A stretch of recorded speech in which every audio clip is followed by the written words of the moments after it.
अल्लाहु अकबर वलिल्लाहिल हम्द। अल्लाहु अकबर कबीरा वल्हम्दुलिल्लाहि कसीरा सुब्हानल्लाहि बुक्रतन व असीला व सल्लल्लाहु अला नबी व अला आलिहि व सहबिहि व बारक व सल्लम तस्लीमन कसीरन कसीरा अम्मा बअद। अऊज़ु बिल्लाहि मिनश शैतानिर रजीम बिस्मिल्लाहिर रहमानिर रहीम। फ़ी बुयूतिन अज़िनल्लाहु अन तुरफ़अ व युज़करा फ़ीहा इस्मुहु युसब्बिहु लहु फ़ीहा बिलग़ुदुव्वि वल आसाल। वक़ाल अन्नबी सल्लल्लाहु अलैहि वसल्लम अहब्बुल बिलादि इलल्लाहि मसाजिदुहा व अबग़दुल बिलादि इलल्लाहि अस्वाक़ुहा औ कमा क़ाल अलैहि सलातु वस्सलाम। स्टेज पर जलवा फरोज़ उलमाए किराम, हाज़िरीन मजलिस, ख़ास तौर से प्रोग्राम में शरीक होने वाले नौजवान अहबाब, अपने दोस्तों से मुखातब हूँ कि 2-4 मिनट के लिए अगर हम सीरियस होकर मस्जिद के मकसद नबी करीम सल्लल्लाहु अलैहि वसल्लम के ज़माने में या आपके बाद के अदवार में मस्जिद की जो खुसूसियात और तमाम मसाजिद अपनी खुसूसियात से जैसे जैसे इंतज़ाम के साथ चल रही थी, वो चीज़ें और उनका कुछ हिस्सा हमारे सामने आना चाहिए। मुझसे पेशतर जनाब मौलवी अबू उबैदा सल्लल्लाहु ने मस्जिद की चंदे से मुताल्लिक़, उसकी अहमियत से मुताल्लिक़ बहुत कीमती बातें कह चुके हैं।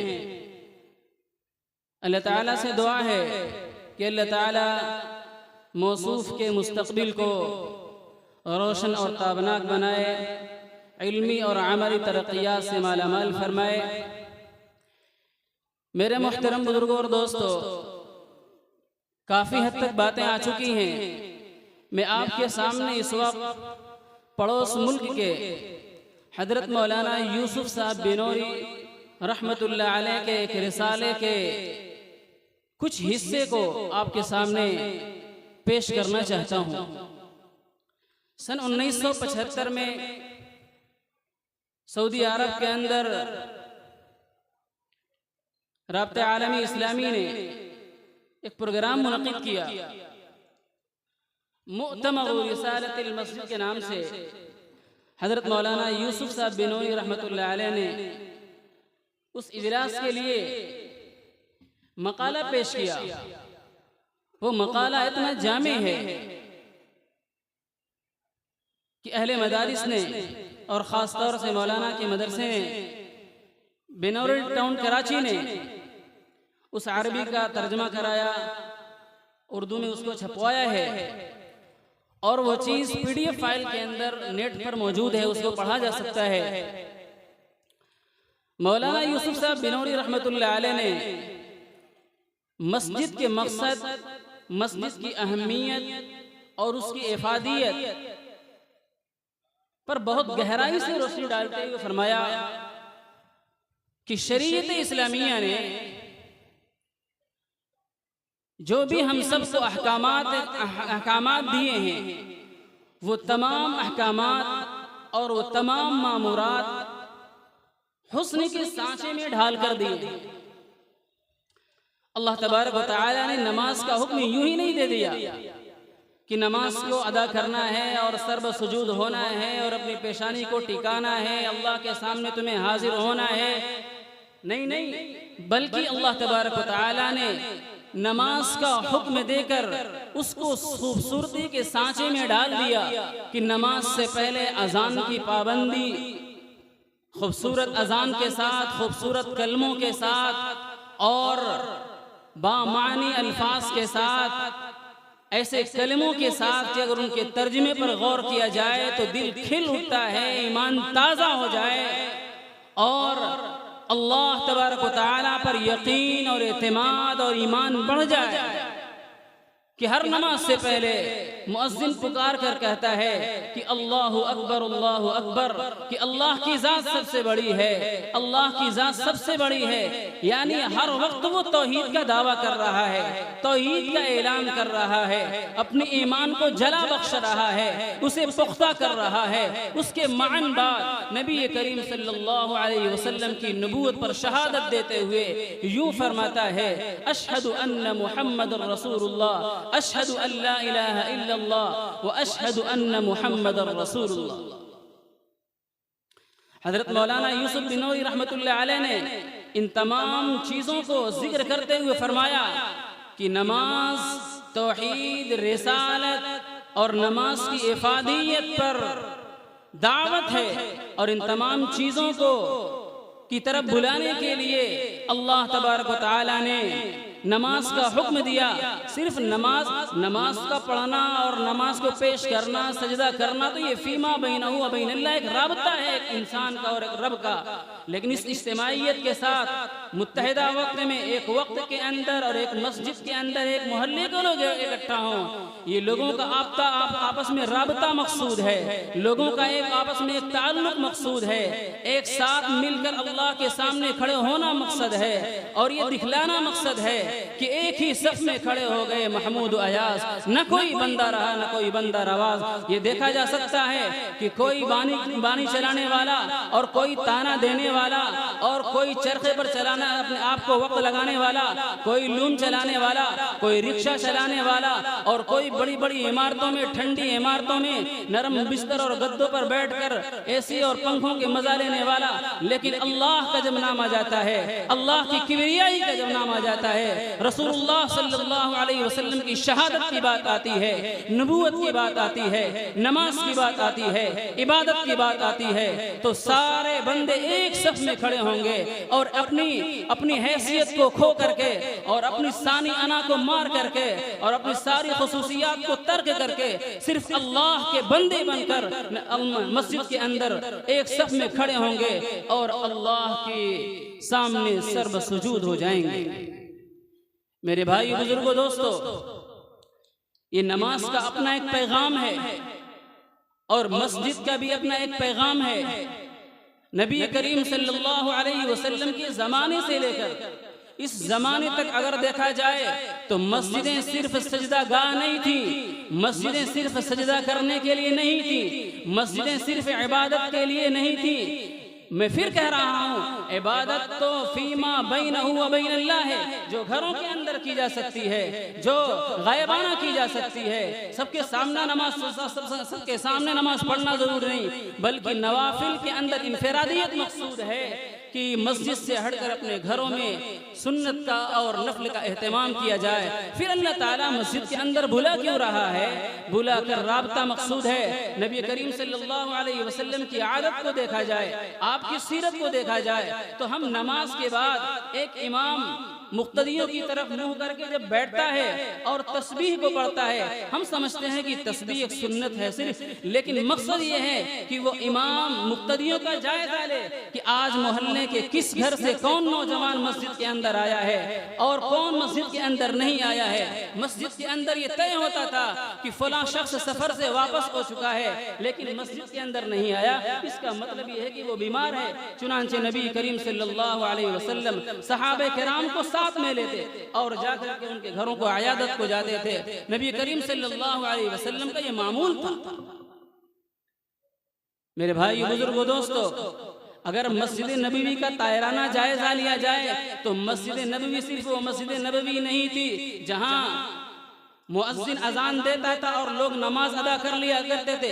ये एक मामूल का छोटा सा हिस्सा था। मस्जिद नबवी 24 घंटे आबाद थी, सुफरा से आबाद थी, मुअल्लिमीन से आबाद थी, मुतअल्लिमीन से आबाद थी, पढ़ने और पढ़ाने वालों से आबाद थी, हदीस सीखने वालों से आबाद थी, हदीस सिखाने वालों से आबाद थी, कुरान सीखने वालों से आबाद थी, कुरान सिखाने वालों से आबाद थी, दीन सीखने वालों से आबाद थी, दीन सिखाने वालों से आबाद थी। इन तमाम तमाम चीज़ों का मजमुआ मस्जिद नबवी थी। उसी मस्जिद नबवी के मरकज से और उसी दीन के मरकज से और उसी मदरसे से फारिग होने वाले बड़े बेहतरीन आलिम जिनको दुनिया हजरत अबू हुरैरा रज़ियल्लाहु ताला अन्हु से जानती है। 5000 से ज़ायद आपसे अहादीस मरवी हैं। आप नबी करीम सल्लल्लाहु अलैहि वसल्लम से रिवायत करते हैं और आप सल्लल्लाहु अलैहि वसल्लम से मस्जिद नबवी में हदीसें याद करते हैं।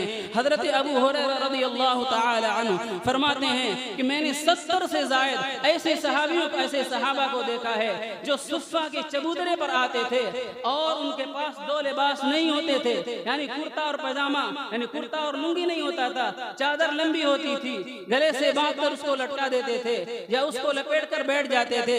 कभी कभी उनका पांव खुलता, कभी ये गरिबान खुल जाता। ऐसे 70 से ज्यादा सहाबा थे, लेकिन उन्होंने मस्जिद से इल्म हासिल किया।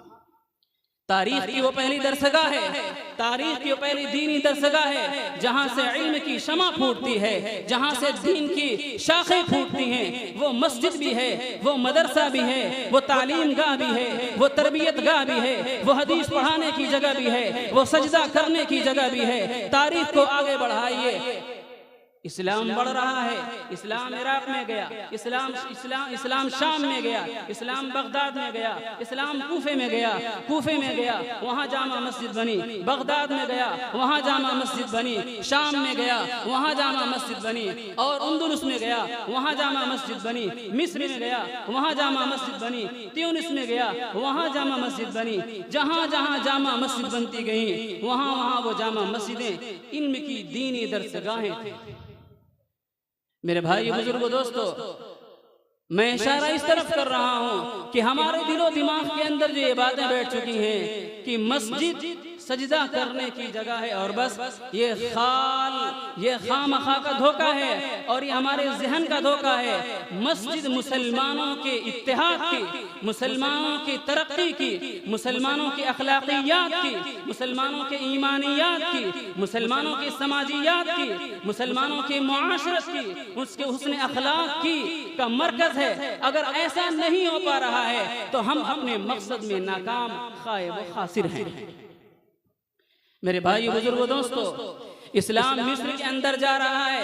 जिस जामे अजहर को हम बड़ी यूनिवर्सिटी के नाम से जानते हैं, वो जामे अजहर पहले जामा मस्जिद थी, और जिस मस्जिद को हम बड़ी यूनिवर्सिटी के नाम से जानते हैं मस्जिद कुर्तबा अंदलुस के अंदर वो मस्जिद थी, और ट्यूनिस के अंदर मस्जिद जैतूना जो तारीख की बड़ी मस्जिदों में से एक बड़ी मस्जिद और यूनिवर्सिटी जानी गई वो भी एक मस्जिद थी। यानी कि जहाँ जहाँ मस्जिदें फैलती गईं, इल्म की दरसगाहें फैलती रहीं। हमने गलत किया कि हमने मस्जिद को सजदा गाह बना लिया, हमने मस्जिद को तालीम गाह नहीं बनाया, और हमने मस्जिद को इल्म का, दीन का और अखलाक का मरकज नहीं बनाया।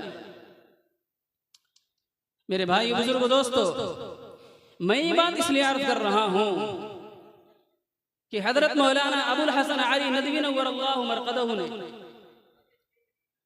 अपनी आखिर की जिंदगी में दुनिया के तमाम बिलखुसूस उलमाए हिंद को, हिंदुस्तान की मुसलमान आवाम को, और हजरत मौलाना अबुल हसन अली नदवी नव्वरल्लाहु मरक़दहु का आखिर के ज़माने में सफ़र शाम का हुआ हो, सफ़र सऊदी अरब का हुआ हो, सफ़र बर्मा का हुआ हो, सफ़र बांग्लादेश का हुआ हो, सफ़र पाकिस्तान का हुआ हो, जहाँ जहाँ सफ़र में गए मुसलमानों से अपील की। सफ़र बेंगलोर का हुआ हो, हजरत मौलाना ने अपनी आखिर की ज़िंदगी में मुसलमानों से अपील की कि मुसलमानों मस्जिदों को मस्जिद न बनाओ, मुसलमानों मस्जिदों को मरकज़ ईमान बनाओ, ईमान का मरकज़ बनाओ, तालीम का मरकज बनाओ, अखलाक का मरकज बनाओ, बच्चों के ईमान के बढ़ जाने का मरकज बनाओ। मरकज बना लोगे मस्जिदें बचेंगी, मस्जिदें भी बचेंगी, बच्चे भी बचेंगे, बच्चों के ईमान भी बचेंगे, बच्चियों के ईमान भी महफूज होंगे। अगर खुदा न खास्ता मस्जिद को हमने मस्जिद समझ लिया और मस्जिद के इमाम सिर्फ मदरसों से आते रहे, अगर मदरसों पे हमला हुआ, मदरसों को बंद किया गया, मदरसे हालात का शिकार हुए, इमाम कहाँ से लाओगे, मुअज्जिन कहाँ से लाओगे, मुफस्सिर कहाँ से लाओगे, मुहद्दिस कहाँ से लाओगे, ईमान बसाने वाला कहाँ से लाओगे, तज़कीर इल्लाह करने वाला कहाँ से लाओगे।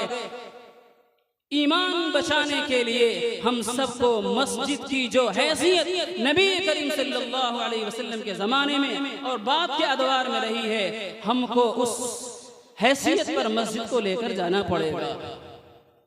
मेरे भाई बुजुर्गों दोस्तों, आज अगर आपका सफर न कर सके, मोबाइल सबके हाथ में है, यूट्यूब उठाइए और अमेरिका का जायजा लीजिए, फ्रांस का जायजा लीजिए, इंग्लैंड का जायजा लीजिए, लंदन का जायजा लीजिए, यूरोप के तमाम ममालिक का जायजा लीजिए। उन तमाम ममालिक में मस्जिद को मस्जिद नहीं कहा जाता, मस्जिद को इस्लामिक सेंटर के नाम से याद किया जाता है। किसी को इस्लाम समझना है मस्जिद चला जाए, किसी को इस्लाम से एतराज है मस्जिद चला जाए, सहाबा पर एतराज है मस्जिद चला जाए, इस्लाम को समझना है मस्जिद चला जाए, उसकी माली कमजोरी है मस्जिद चला जाए, बच्चों को पढ़ाना है मस्जिद चला जाए, दीन का मसला है मस्जिद चला जाए, मुसलमानों की समाज का मसला है मस्जिद चला जाए। मुसलमानों के तमाम मसाइल मस्जिद से हल होने की जिम्मेदारी हम सबको लेनी चाहिए और इसकी जिम्मेदारी हम सबकी है। अगर इस जिम्मेदारी से हमने मुंह मोड़ा तो मस्जिदें खुदा न खास्ता ये अपने मकसद के अंदर सही रास्ते पे नहीं चल रही हैं। सही रास्तों पे लाने के लिए हम सबको जिम्मेदारी उठानी पड़ेगी और हर मस्जिद के अंदर मरकज कायम करना पड़ेगा, दीन का मरकज, मकतबे दीनिया और इस्लाम को समझने के लिए, नमाज को समझने के लिए, नमाज की अमली मश्क के लिए मस्जिदों के अंदर लाइब्रेरियां होनी चाहिए। गोया कि मस्जिद से तमाम मुसलमानों के मुआमलात हल होने चाहिए। अगर हिंदुस्तान का जायजा लिया जाए तो हिंदुस्तान के अंदर मुसलमानों के मसाइल आए दिन पेपर्स के होते हैं, डॉक्यूमेंट्स के होते हैं, वो तमाम डॉक्यूमेंट्स की जिम्मेदारी मस्जिद से होनी चाहिए। मोहल्ले के अंदर कितने मुसलमान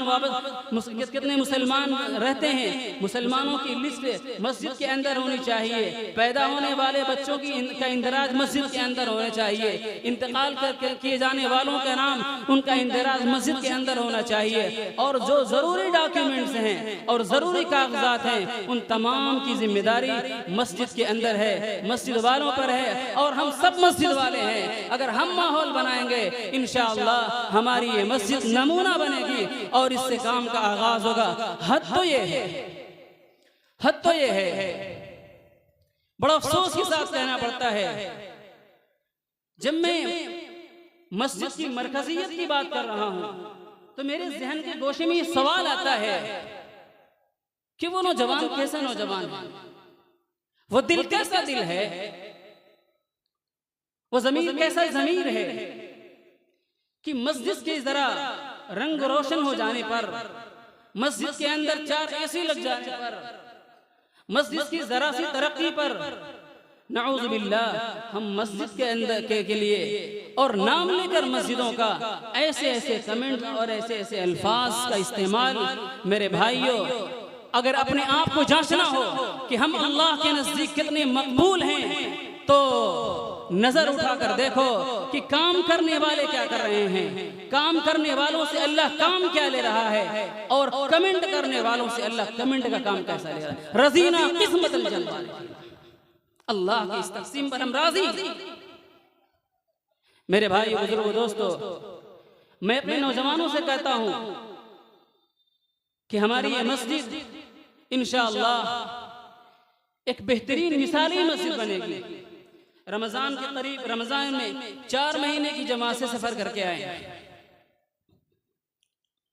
कर्नाटक में जमात चल रही थी। एक मस्जिद के अंदर इमाम भी, मुअज्जिन भी, बड़ी मस्जिद है, 2-2, 3-3 काम करने वाले, सफाई करने वाले। लेकिन अल्लाह गवाह है कि अल्लाह के फजल से हर मस्जिद के अंदर जाने के बाद मऊ की जमात थी, मऊ के लोगों ने हमारी इस मस्जिद हजरत अबू अय्यूब का तस्करा किया कि उस मोहल्ले के लोगों ने, उस नौजवानों, वहाँ के नौजवानों ने और वहाँ के जिम्मेदारों ने क्या खूब जिम्मेदारी निभाई है। बहुत सफाई के साथ मस्जिद रहती है, क्या तरक्की है मस्जिद की। एक बात और अर्ज कर, उसी दौरान एक मस्जिद में हमारा क़याम था वहाँ पर, तो एक दिन देखा हमने कि मस्जिद के बाहर गेट के करीब अंदरूनी हिस्से में ही कुछ फार्म्स रखे हुए थे। अगले दिन फजर के बाद जब मशवरे के साथी बैठे तो मालूम हुआ कि मशवरे के साथियों ने, जमात के साथियों ने ये बेड़ा उठाया है कि उसी मस्जिद के करीब एक बड़ी सी आबादी मुसलमानों की है, सफाला पोश मकान है, गिरते पड़ते मकानात हैं, मजदूर तबका है, डॉक्यूमेंट उनका क्लियर नहीं है। उनका डॉक्यूमेंट क्लियर करने के लिए जमात के साथियों ने जिम्मेदारी उठाई और बात की इत्तला ये मिली मुझे कि उन तमाम के जो जरूरी डॉक्यूमेंट थे मस्जिद वालों की इस जिम्मेदारी और इस दर्दमंदी पर उसका फल ये मिला कि उन तमाम लोगों के लगभग डॉक्यूमेंट्स तैयार हो गए। अगर हम जायजा लें तो हमारे अपने घरों में 6 फैमिली है, 6 अफराद हैं, 8 अफराद पर मुश्तमिल फैमिली है। जब वोट देने का नंबर आता है 8 की 8 और 18 साल से ऊपर के,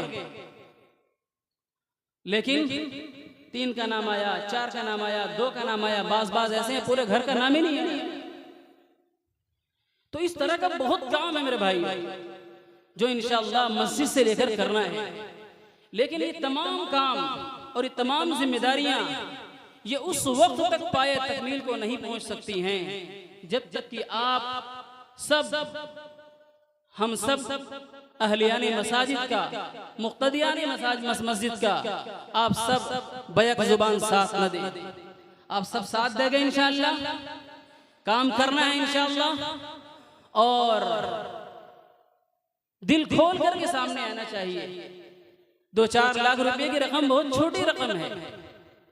ये मजमा अगर हाथ उठा दे तो 2 लाख रुपया अभी इकट्ठा हो जाएगा। 2 लाख रुपए का मसला कुछ नहीं है।